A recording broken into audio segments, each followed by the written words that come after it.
harga 2,5 juta untung dari mana woi? Too good to be true. Tapi kurangnya apa sih? Mari kita kupas.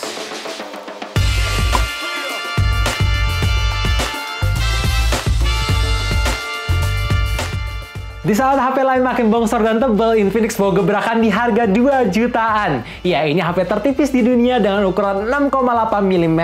Ketika gue jajarin sama pensil, ballpen, gak ada yang bisa nyaingin ini, kecuali ya satu sih, duit 1 lembar. Jadi tepuk tangan dulu buat Infinix.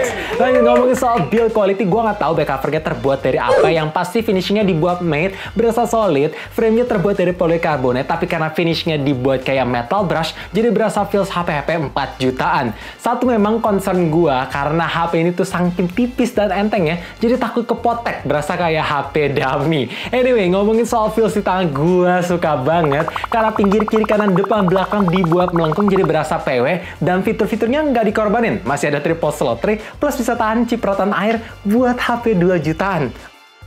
Buset, buat HP 2 juta bisa pakai panel AMOLED yang cakep, refresher 120Hz yang satset, ketahanan Corning Gorilla Glass 5, fingerprint in display yang cepet banget, desain melengkung plus bezel tipis, bikin gue nanya, jir, kok bisa? Gue coba cari kurangnya, pakai di kondisi outdoor, brightness-nya pun juga masih aman.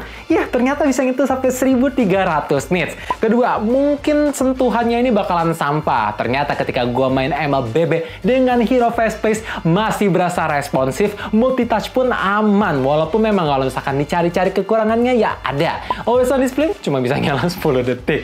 Dan memang dari segi software itu ada fitur buat ngeblok accidental edge touch. Tapi ya kadang bisa aja masih kesentuh gak sengaja. Jadi masih perlu di-improve lewat software mendatang lagi. Oh by the way, untuk tempered glass udah di-include juga di dalam box pembelian yang melengkung. Jadi kalian pasangin dulu biar layarnya aman. Karena sekarang ini nggak ada screen protector yang ditempelin.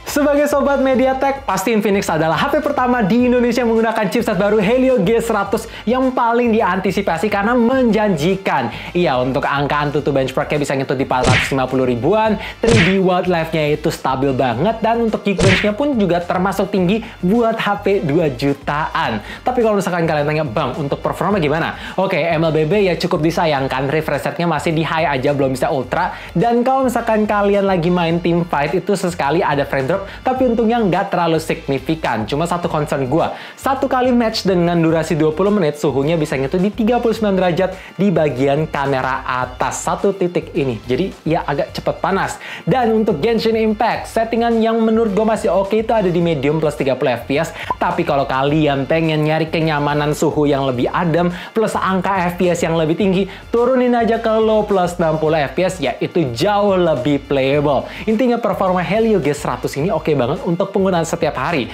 Untuk tangkapan signal juga bagus, dan harus gue bilang XOS makin kesini makin stabil dan cukup betah digunain karena fitur-fiturnya banyak dan user interface-nya makin simple. Nice banget sih Infinix. Buat konfigurasi kamera belakang sayang banget gak ada lensa ultrawide, jadi ya hanya fokus di lensa utama. Surprisingly ketika gue foto-foto, point and shoot-nya itu bagus, bisa ngasilin yang proper. Walaupun memang ketika ada terik matahari, ya mesti sedikit mainin exposure biar hasilnya lebih well exposed. Dan kalau misalkan kalian foto menghadap matahari, dynamic range-nya kadang nggak ngangkat jadi gelap banget. Seperti yang bisa kalian lihat, harusnya hasil fotonya kayak di sebelah kanan ini. Tapi ya udahlah ya, lanjut ngomongin kondisi sore hari. Ya surprisingly ini juga masih bagus, well exposed, dynamic range-nya oke, highlight-nya angkat. Tapi memang begitu udah kondisinya gelap, ya detail berasa banget turun dengan noise grade yang tentu kelihatan tanpa harus di zoom in. Untungnya fitur Super Night Mode bisa ngangkat detailnya karena ada extra software sharpening dengan noise dan grain yang berkurang jauh, plus ada sedikit kontras. Tapi untuk kamera belakangnya bisa gue bilang overall ini nilainya 7 dari 10. Hasil video 1080p 30fps-nya surprisingly yes bisa berjalan cukup baik ya, walaupun ya masih ada berasa nggak stabil, tapi at least highlight yang ditangkap, exposure, dynamic range, semua dalam segi karakteristik warnanya ini mendekati bagus. By the way, gue sambil jalan biasa ya. Kalau dari segi viewfinder gue ngeliat ini masih agak jitter sih, tapi surprisingly stabil. Highlightnya masih dapet, detail oke lah.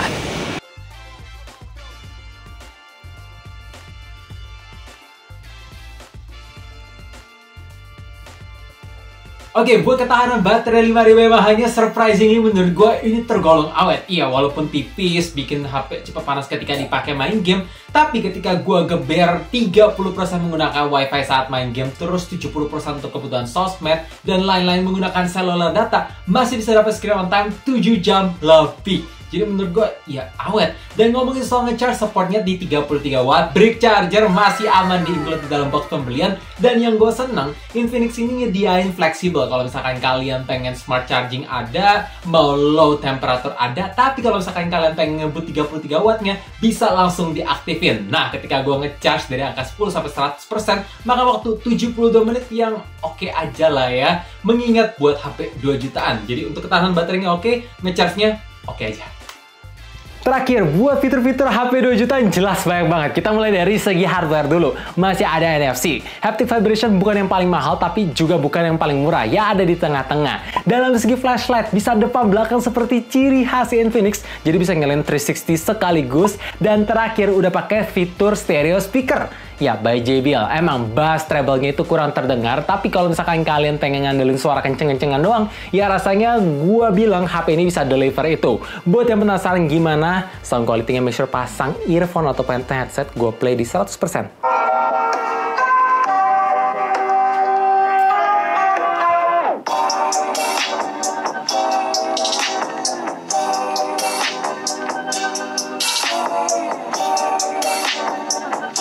Ya, kayak gitu. Lanjut ngomongin soal fitur-fitur software. Ada banyak. Ada Dynamic Bar, ala-ala Dynamic Island-nya iPhone buat nampilin Face ID, notifikasi ketika baterainya lowbat, banyak banget. Pokoknya itu kelihatan cukup mulus. Terus ada X-Hide. Jadi kalau misalkan kalian pengen ngumpetin aplikasi, dokumen, bisa masukin di sana aja, dan masuknya tentu pakai password. Terakhir yang gue suka, atau ada dua hal lagi sih. Pertama, bypass charging. Kalau misalkan kalian pengen main game tapi sambil nge-charge dan nggak pengen ngerusak baterainya, bisa tersedia seperti ciri khas Infinix. Dan kedua, peak proof. Kalau misalkan kalian lagi ada di public transportation, nggak pengen diliatin isi layarnya, ya bisa kalian atur mana yang ketutup, mana yang kelihatan. Jadi lebih aman privasinya.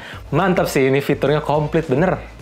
Kesimpulannya jelas ini bukan HP yang sempurna, tapi buat HP harga 2,5 juta, terlalu banyak hal yang bisa bikin gua geleng-geleng karena segitu bagusnya. Ya, semua kurangnya kayak always on display 10 detik, ada lensa ultra wide, video kamera depannya nggak stabil, dan performanya agak cepat panas, itu semua terbayar sama kelebihannya. Jadi kalau kalian tanya worth it apa enggak, ya jelas worth it banget. 2,5 juta kayak gini, too good to be true. Gas beli kalau emang tertarik. Kalau misalkan kalian udah pakai HP ini, juga share aja keluh kesahnya di bawah supaya yang lain juga terbantu. Gue berharap dengan adanya video ini kalian bisa terbantu. And as always, stay safe, stay healthy, stay updated with up to date. Thank you for watching.